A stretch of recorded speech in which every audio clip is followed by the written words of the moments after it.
देश के सबसे बड़े कार मैन्युफैक्चरर की तरफ से उनकी पहली इलेक्ट्रिक गाड़ी the Maruti Suzuki e Vitara. और जब एक इलेक्ट्रिक गाड़ी है और अभी तक हमने उसको सिटी में ना चला हो, अच्छे से सस्पेंशन नहीं देखी, रेंज जो आपकी डेली लाइफ में आएगी उसको चेक नहीं किया, तो मज़ा नहीं आएगा ना मेरे दोस्त। तो आज का टॉपिक यही होने वाला है। Today we are driving the Maruti Suzuki e Vitara.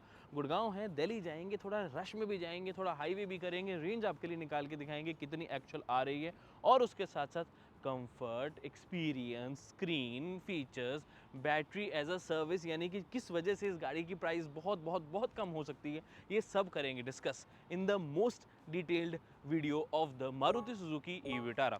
By the way, आपने नाइट ड्राइव रिव्यू देखना है, ऑलरेडी अपलोडेड है। आपने इसकी हाईवे ड्राइव देखनी है, हिल्स ड्राइव देखनी है, वो भी ऑलरेडी अपलोडेड है, तो उसे चेकआउट जरूर कर सकते हैं। हेलो फ्रेंड्स, मेरा नाम है ऋषभ, मैं हूं आपका कार गाइड, और आज बहुत मज़ा आने वाला है, तो वीडियो को एंड तक ज़रूर देख लेना। अच्छा रुको, सुनो। किसी भी ब्रांड की इलेक्ट्रिक गाड़ी लेने का सोच रहे हो तो आज मैं बताऊंगा कि अफोर्डेबल प्राइस में ज़्यादा से ज़्यादा फीचर्स कैसे मिल सकते हैं। आगे बताऊंगा, बने रहो वीडियो में। जब हम होटल से निकल रहे थे तभी हमने ट्रिप तो ज़ीरो कर लिए थे कि पता था कि आज तो गाड़ी चलाएंगे, आपको बताएंगे, आपको समझाएंगे। पहले हाईवे पे थोड़ा चलाया क्योंकि आज संडे है, ज़्यादा रश है नहीं, तो मज़ा आ रहा है, नहीं तो ट्रैफिक में फंसे रहते। बट पावर को थोड़ा सा फील कर पाए क्योंकि हाईवे पे थे। तो एक इलेक्ट्रिक है, मैं कहूँगा एक्सपीरियंस ज़रूर करो एक इलेक्ट्रिक गाड़ी को, बिकॉज जो इंस्टेंट टॉर्क मिलती है वो आपको fun to drive element provide करे। तो जो लोगों को गाड़ियाँ चलाने में मज़ा चाहिए उनको एक बार इलेक्ट्रिक गाड़ी चलानी ज़रूर चाहिए, ट्राई ज़रूर करो, एक टेस्ट ड्राइव ज़रूर लो मेरे कहने पे। और ई विटारा की लोगे तो आपको 172 PS, 189 newton meters with the front wheel drive and 300 newton meter stock with the all wheel drive variant मिल जाती है। अभी हम चला रहे हैं फ्रंट व्हील ड्राइव इसका, जो कि ज़्यादा बिकने वाला भी है और ज़्यादा सही प्राइस पे भी यही रहने वाला है। क्योंकि बेस्ट, यानी कि बैटरी एज अ सर्विस इसी के साथ ऑफर किया जाएगा। मतलब सबसे ज़्यादा जो लोग प्रेफर करेंगे तो उसको ऑल व्हील ड्राइव वगैरह के साथ भी। बट मेन बात ये आ जाती है कि बैटरी एज अ सर्विस का मतलब ये होता है कि आपको टेक्निकली गाड़ी की कॉस्ट देनी है, बैटरी की प्राइस एक बार नहीं देनी है, वो आप धीरे धीरे किश्तों में दोगे, जैसे हमने MG विंडसर में देखा था। वैसे ही मारुति सुजुकी प्लान कर रही है कि ई विटारा के साथ भी हम आपको बैटरी एज अ सर्विस के ऑप्शन भी देंगे और without battery as a service option भी देंगे। तो बाइंग बहुत ज़्यादा ईजी हो जाती है उस केस में। तो आराम से वही 10 लाख के बॉल पार्क पे आप लेके चल सकते हो कि गाड़ी की प्राइस शुरू की जा सकती है विद बैस सिस्टम, ये मेरा मानना है। टॉप वेरिएंट ऑब्वियसली थोड़ा सा एक्सपेंसिव चला जाएगा, चाहे विदाउट बैस देखोगे। मेरा मानना ये है कि 17-18 लाख पे इस गाड़ी को ख़त्म किया जा सकता है, बिकॉज फीचर्स बहुत ज़्यादा नहीं आते। बट बड़ा बैटरी बैक है तो चलो 18 लाख। आपको क्या लगता है, नीचे कमेंट करके अपना ओपिनियन ज़रूर शेयर करें प्राइस के बारे में। अब हम बात करते हैं, वापस पावर पे आते हैं, फिर आपको रेंज का अपडेट मैं देता रहूँगा। Power wise I feel nice, क्योंकि बहुत ही बढ़िया बैलेंस से थोड़ी ज़्यादा ही पावर मिल जाती है।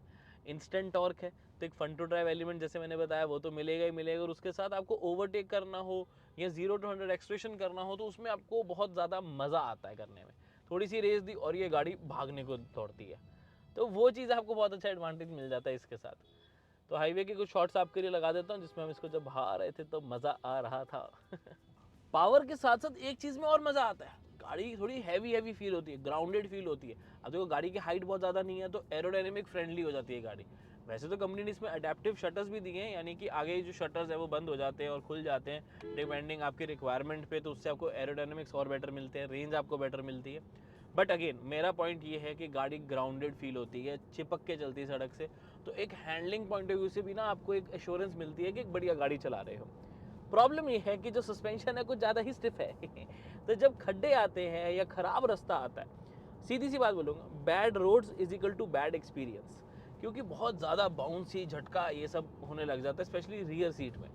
तो वो थोड़ा सा मेरे को लगता है कि थोड़ी सी सॉफ्टर, थोड़ी सी ईजी, थोड़ी सी कुशनी इफेक्ट दे पाती है अगर गाड़ी, तो बहुत कंफर्टेबल हो जाती है। तो अगर आपके ज़्यादा ख़राब रास्ते वाली ड्राइविंग रहने वाली है तो थोड़ा सा ई विटारा को फिर से कंसिडर कर लो कि लेनी है कि नहीं लेनी। ये हमने जब इसे एक्सपीरियंस किया था on our journey to Jammu, हमने इसको जब ड्राइव किया था तब भी यही मेरा फीडबैक आया था कि भाई सस्पेंशन वाइज उतना मज़ा नहीं आ रहा है, it is very very very झटकेदार। थोड़ा सा भी खड्डा या कुछ आता है तो एक बार गाड़ी हिल जाती है पूरी।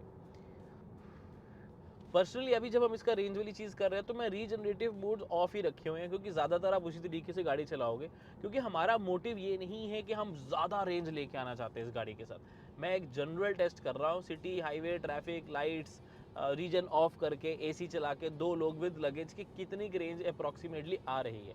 बिकॉज इससे पहले जो हमने रेंज का एक्सपीरियंस किया था वो ज़्यादा अप हिल, डाउन हिल, खराब रास्ते, वो सब किया था।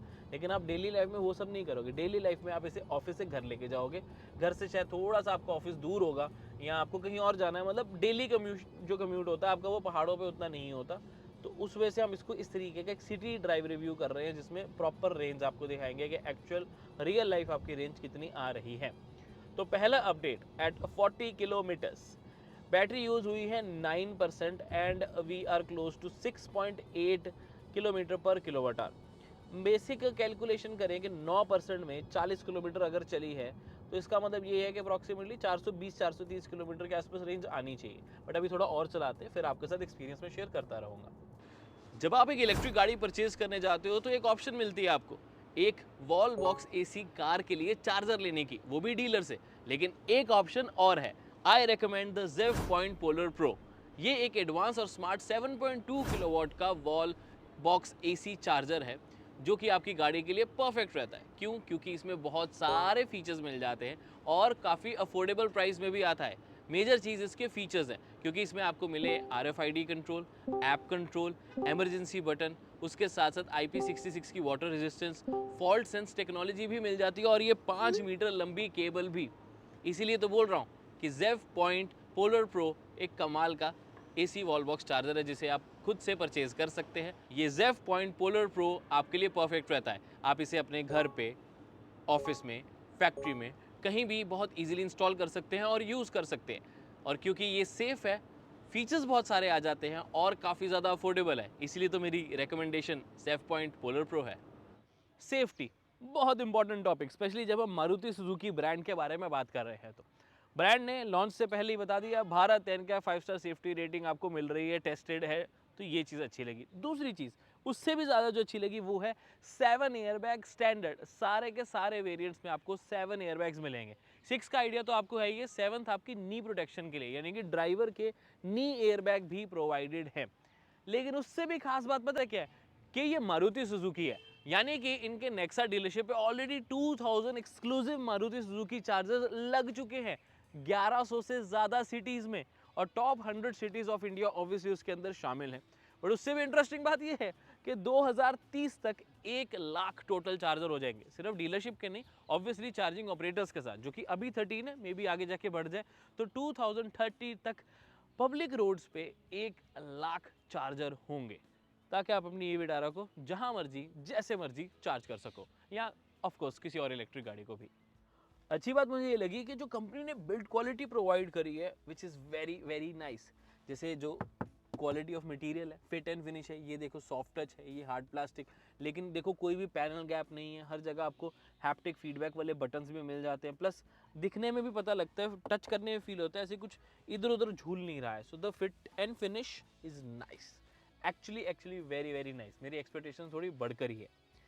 हैंडलिंग एक बहुत इंपॉर्टेंट पॉइंट। अब क्योंकि ये एक इलेक्ट्रिक व्हीकल है, बैटरी नीचे है, centre of gravity, basic physics, ये वो, गाड़ी हैवी है भी, तो ड्राइविंग में और ज़्यादा मज़ा आता है क्योंकि गाड़ी थोड़ा चिपक के चलती है। तो वो चीज़ भी मुझे ई-विटारा में काफ़ी अच्छी लगी कि एक nice good heavy SUV feel आपको ड्राइविंग में मिले।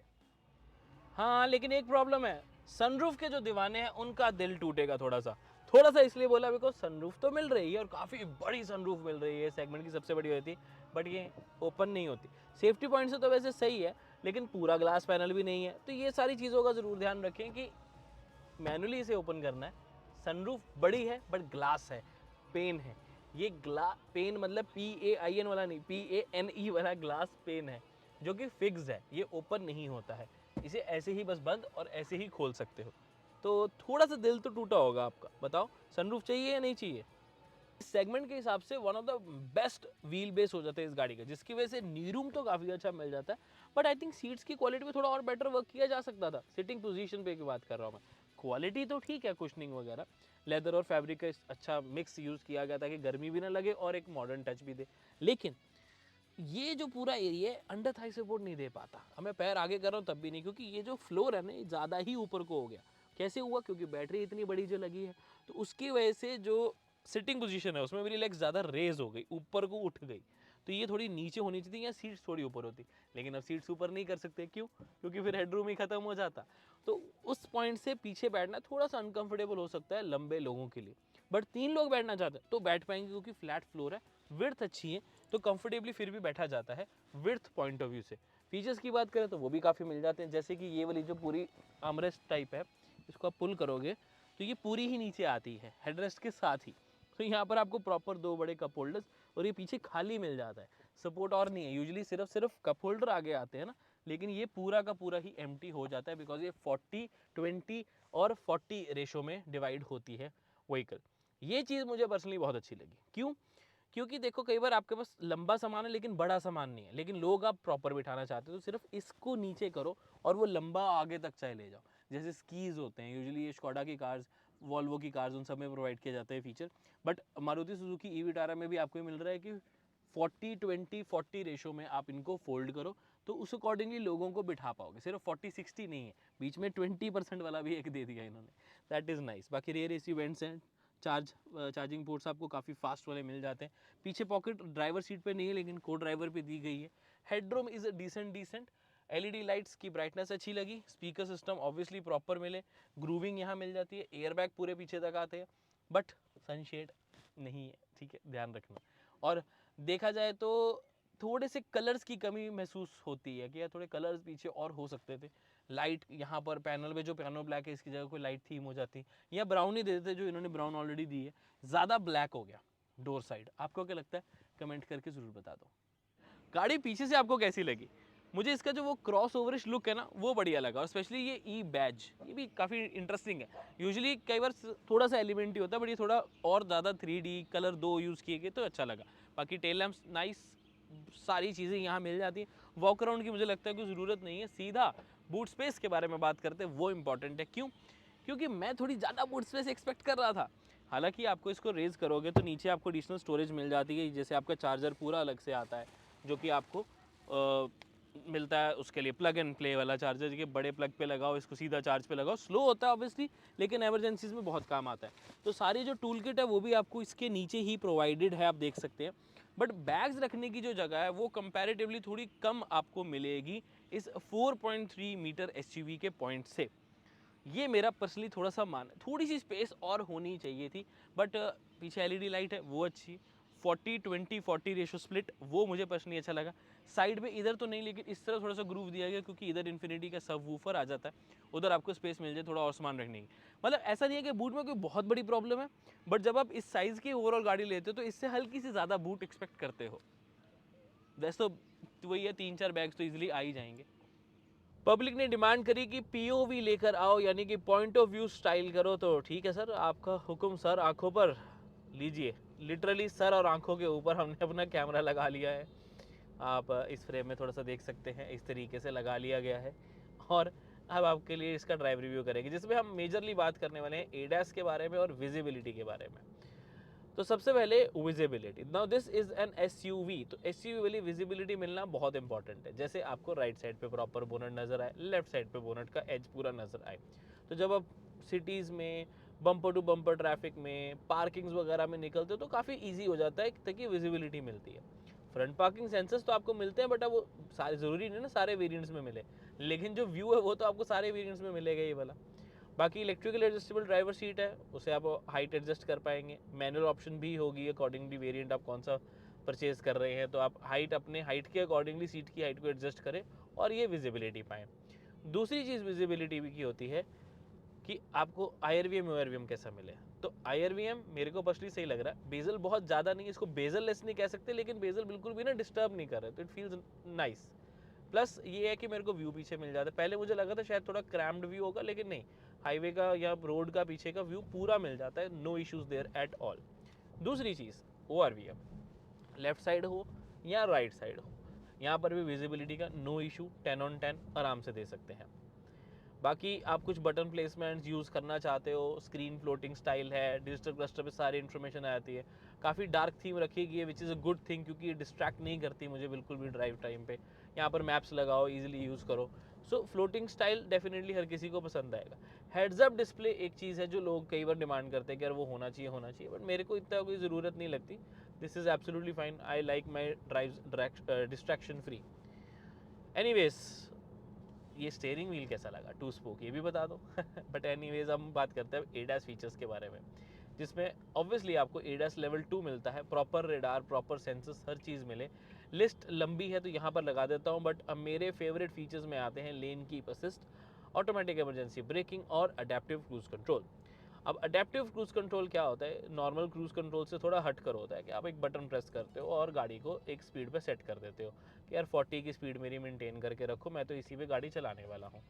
बहुत अच्छा ऑप्शन है, बड़ा अच्छा फीचर है। लेकिन सपोज अगले अब वो ऑटो है, उसने 30 की स्पीड कर ली, तो क्या, तो गाड़ी, मेरी गाड़ी बिना मेरे को ब्रेक लगाने की ज़रूरत के उस व्हीकल के अकॉर्डिंगली अपने आप को 30 पे सेट कर लेगा और चलता रहेगा उसके पीछे पीछे। जब उसने 40 कर लिया मैं वापस 40, उसने 50 कर लिया तो ये नहीं मैं भी पीछे पीछे 50, मैं 40 पे ही आऊँगा क्योंकि मैंने तो मैनुअली 40 सेट करी ना speed. Now this is called adaptive cruise control. इसी में स्टॉप एंड गो ट्रैफिक भी वाला ऑप्शन भी आता है, यानी कि जब अगला व्हीकल पूरा ही रुक जाए तो उसके पीछे पूरा ही रुक जाएगा और फिर थोड़ा थोड़ा चलेगा जितना वो चलेगा, तो इसको क्रॉलिंग भी जिसको बोलते हैं। तो this is a very very good feature, specially जब ट्रैफिक होता है ज़्यादा। अब इलेक्ट्रिक है तो मैनुअल तो आती नहीं, तो एक तो वो क्लच वाला टेंशन खत्म, आइडल कंडीशन वाला खत्म, ड्राइव पे आप इजीली ब्रेक लगा के भी रखोगे तो आपके ट्रांसमिशन पे कोई जोर नहीं पड़ रहा है डीसीडी की तरह कि हीट हो जाएगी या कुछ। तो इलेक्ट्रिक की ये बेनिफिट्स तो आपको मिलेंगे। दूसरी चीज़ आ जाती है अब दूसरा AIDS feature, that is lane keep assist. Lane keep assist जितना काम का है उससे ज़्यादा मुझे पर्सनली अच्छा लगता है। पता है क्यों? क्योंकि लेन कीप असिस्ट एक ऐसा फीचर है जो आपकी गाड़ी में है या नहीं है, आपको अपनी गाड़ी लेन में ही चलानी चाहिए। जैसे अब ये सामने लेन है तो चूज अ लेन ना, लेफ्ट लेन या राइट लेन। ये ऐसे ऐसे ऐसे बीच में चलाने का क्या मतलब बनता है? तो जब लेन कीप असिस्ट होता है तो आपको थोड़ी सी समझ आती है कि यार मुझे लेन में चलानी है गाड़ी, तभी गाड़ी लेन में मेंटेन भी रखेगी। तो अगर आपकी गाड़ी में एडस नहीं भी है, प्लीज़ लेन कीप असिस्ट अपने दिमाग से यूज़ करके अपने गाड़ी को लेन में रखें। Thank you so much. But बात कर रहे थे हम ओवरऑल फीचर के बारे में, तो इट वर्क्स फाइन। अभी ये रोड नहीं है to test the lane keep assist, जब आएगी तो उसकी क्लिप मैं आपके लिए लगा दूंगा। But 10 on 10 on lane keep assist. But ADAS features help के लिए होते हैं, पूरी गाड़ी को ऑटोनॉमस बना नहीं देते वो। तो अपनी अटेंटिवनेस पूरी रखें, स्टीयरिंग पे हमेशा हाथ रखें, सही से चलाएं। छोड़ के स्टीयरिंग हम आपको डेमो जरूर दिखा देते कि किस तरीके से काम कर रहा है, बट रियल लाइफ में अवॉइड करें उसे। और एक्चुअल में एडास को सिर्फ एक असिस्टेंस की तरह हेल्प लें, एक हेल्पर की तरह हेल्प लें, उसके ऊपर पूरा रिलाय ना करें for your safety and others around you. फिर आता है feature automatic emergency breaking, the most safest feature of ADAS level 2। लेकिन उसमें एक कॉम्प्लिकेशन भी आती है, उसके बारे में भी बताऊंगा। तो हम बात कर रहे थे इस गाड़ी के बारे में, तो ऑटोमेटिक इमरजेंसी ब्रेकिंग ये एडास का सबसे सेफेस्ट फीचर तो है, लेकिन सबसे बड़ा प्रॉब्लमेटिक फीचर भी है, क्योंकि ये अभी एक लेवल पे है जो और बेटर हो सकता है। मैं बताता हूँ कैसे।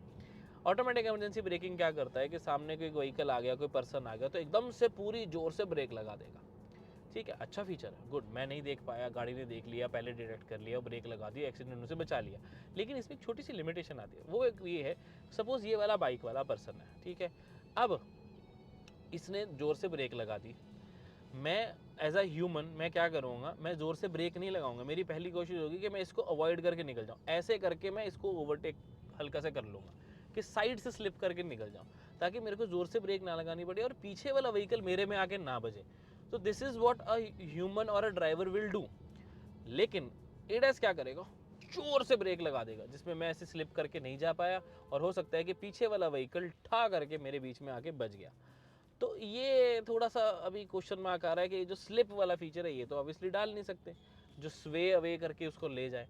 तो यहाँ पर ऑटोमेटिक इमरजेंसी ब्रेकिंग उतना काम का मुझे नहीं लगता, मतलब कहीं ना कहीं उसमें तो रिस्क रहता है, क्योंकि वो जो जोर से एकदम से ब्रेक लगाता है। और ये मैं अपना पर्सनल एक्सपीरियंस आपसे शेयर कर रहा हूँ। टचवुड अभी तक ईवी-टारा के साथ ऐसा हमने कुछ फेस नहीं किया कि आगे से ब्रेक लगाने की ज़रूरत पड़ गई हो, लेकिन कई गाड़ियों में मैंने ये फीचर फील किया है कि यार ना ही होता ऑटोमेटिक इमरजेंसी ब्रेकिंग तो ज़्यादा अच्छा लगता, स्पेशली जब इतने इतने डिस्टेंस पे कई बार हो जाता है।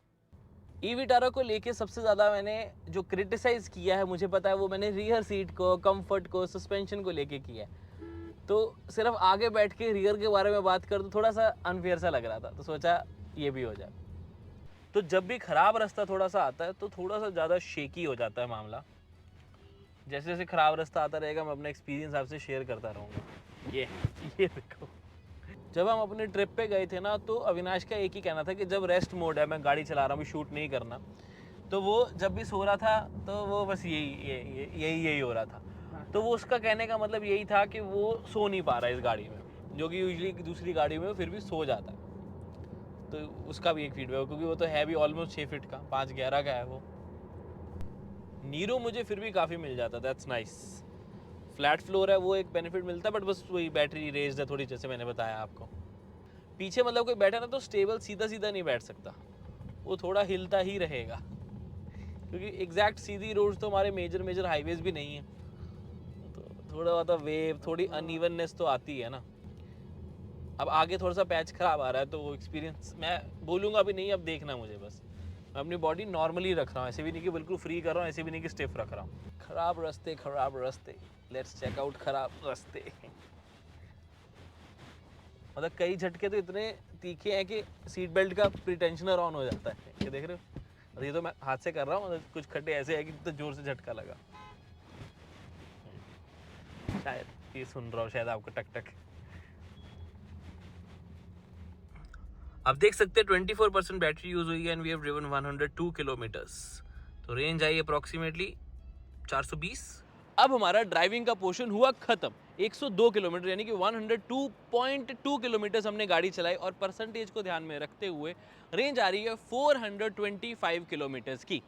हाँ, 6.8 किलोमीटर पर किलोमीटर के हिसाब से 416 बन रही है, बट परसेंटेज के हिसाब से 425, चलो ऐसा करते 420 मान लेते हैं। लेकिन 583 और ARI claimed 61 kilowatt battery pack और गाड़ी के शेप एंड साइज़ के अकॉर्डिंगली मुझे लगता है 450 एक परफेक्ट नंबर रहता। 425 ठीक है, ऐसे वाव कमेंडेबल वाली जॉब नहीं, जो कि यूजुअली मारुति सुजुकी अपनी माइलेज, अपनी एवरेज से साथ करता है कि यार मज़ा ही आ जाता है, बेस्ट हो जाती है सेगमेंट की। तो मैं ई विटारा से भी वैसे ही कुछ एक्सपेक्ट कर रहा था, बट रेंज ऐसा भी नहीं कि बहुत ही कम आई है, एक्सेप्टेबल रेंज है। 425 किलोमीटर अभी बहुत होते हैं एक चार्ज में। आपका क्या ओपिनियन है, नीचे कमेंट करके ज़रूर बताओ, आप कितनी रेंज सोच रहे थे। आज से करीब 1 साल पहले इस गाड़ी को पहली बार दिखाया गया था हमारी इंडियन मार्केट ऑटो एक्सपो, हमने इसका डिटेल वॉकराउंड वगैरह सब बनाया। लॉन्च करते करते अब 1 साल पूरा हो गया, क्योंकि प्राइसिंग हुई, डिलीवरीज, ये सब जनवरी में होने वाला है इस गाड़ी का। तो उस वजह से ना वो वाव फैक्टर, वो ट्रेंड नहीं बना पा रही है गाड़ी। मुझे लगता है दिखाओ थोड़ी देर बाद, उसके बाद लॉन्च हो जाती तो ज़्यादा अच्छा रहता। प्लान तो ब्रांड का यही था, बट चीज़ें कई बार आ जाती हैं, तो हमें ब्रांड को भी समझना चाहिए। But my conclusion is on the pricing. Price इस गाड़ी को लेकर बहुत बहुत बहुत इंपॉर्टेंट फैक्टर है, बिकॉज आपने फीचर्स समझ लिए। बहुत ज़्यादा फीचर्स नहीं आते इसके अंदर कि हम सोचे इसकी प्राइस बहुत ज़्यादा आएगी, लेकिन क्योंकि बिल्ड क्वालिटी अच्छी है, क्योंकि इसमें बैटरी पैक 61 किलोवाट आवर का है, जो कि इस सेगमेंट में सबसे बड़ा हो जाता है, तो उस वजह से प्राइस तो देखो थोड़ी सी अपर साइड हो सकती है। बट फिर भी considering the features, considering the size, considering the body, considering the battery, considering the brand as well, मेरा मानना ये है कि सर्विस नेटवर्क पूरे बना के कंपनी इस वजह से लेट लाई है कि हम थोड़ा देर से आएंगे लेकिन दुरुस्त आएंगे, वो इम्पॉर्टेंट है। और प्राइस, मेरा मानना है कि with battery as a service जो ये कंपनी लेकर आ रही है, 10 लाख आराम से रखी जा सकती है इसके बेस वेरिएंट की प्राइस, डिपेंडिंग बेस वेरिएंट में फीचर्स क्या है, उसके बाद उसमें बैटरी रेंटल वगैरह, प्लस अगर हम देखते हैं top variant price, the one we are driving right now, मैं लेके चल रहा हूँ कि 17-18 लाख रुपए एक प्राइस सही रहती है। 18 लाख लगा लो, 15 lakh with BaaS and 18 lakh without BaaS, यानी कि बैटरी एज अ सर्विस। ये मेरा मानना है प्राइस को लेकर कि अगर इस प्राइस के आसपास कंपनी लेकर आती है तो आएगा मज़ा। फिर e Vitara game change actually में कर सकती है, और इंडिया गोज इलेक्ट्रिक का जो सेंटेंस है वो पूरा बन जाएगा कि India goes electric with Maruti Suzuki. ये ओवरऑल मेरा ओपिनियन। आपको क्या लगता है इस गाड़ी की प्राइस क्या होनी चाहिए, रेंज क्या आपके हिसाब से सही बैठी नहीं बैठी, नीचे कमेंट करके अपने ओपिनियन ज़रूर शेयर कर दें। मैं मिलता हूँ अब आपसे अगली वीडियो में। Until then, drive safe, take care, I love you guys, bye bye.